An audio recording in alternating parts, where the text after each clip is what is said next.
And good morning, church. Oh, that's so good to hear.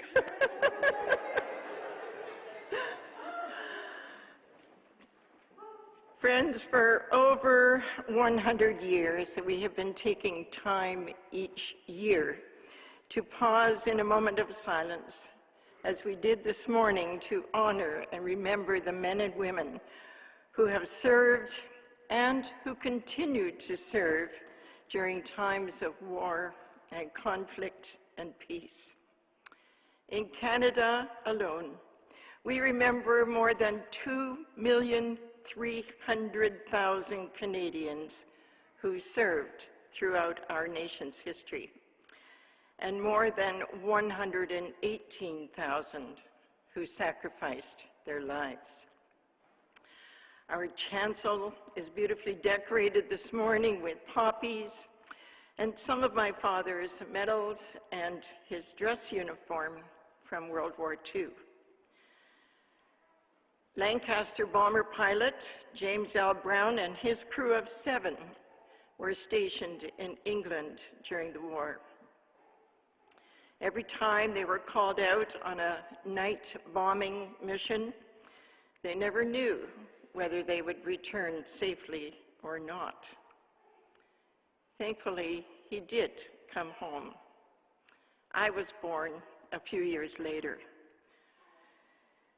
In 2018, our 3 children had the opportunity to fly in the Lancaster bomber that is based in the Hamilton War Museum. For our children, it was an opportunity for them to learn more about their grandfather and what he experienced. They had heard the stories of their grandfather here in Canada and their Dutch grandfather and great-grandfather and the price they all paid.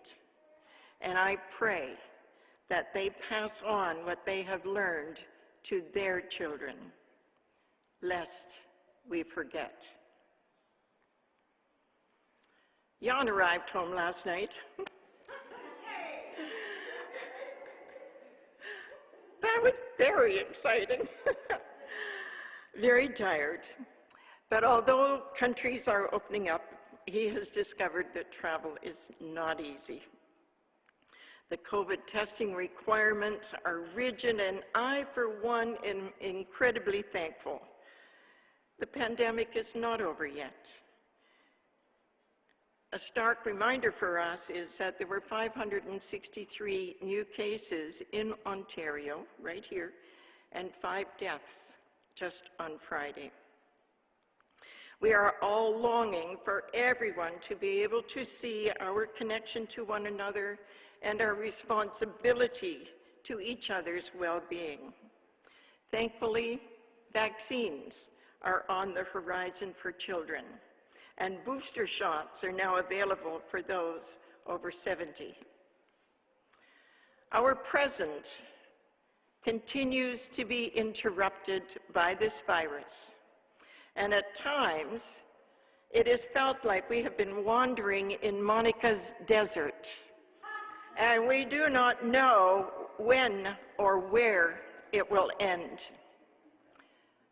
Friends, as children of God, our faith, hope, and trust in him has been our guide. Monica's stories not only remind us and make us witness to the times that God's people wandered through the wilderness, experienced the exile, and journeyed across deserts. And in the end, they were led safely into a new place or space. God's people have been through this route before. It gives us all hope.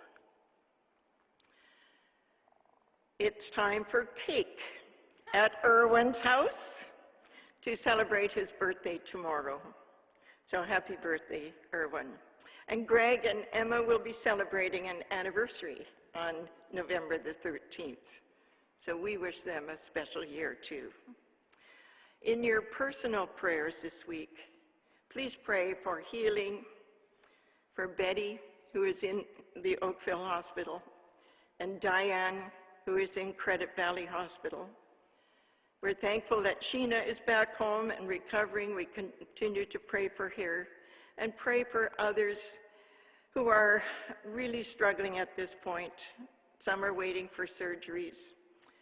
Pray too for our people who are undergoing radiation and chemo treatments, and our seniors in long-term care, our precious children and our grandchildren in schools. Friends, we pray for you specifically during our Tuesday morning prayer meetings and during our personal daily prayers, the daily prayers of our ministry team. So I wish you all air hugs right now, air hugs full of caring and blessing. God bless. Thank you. Jack.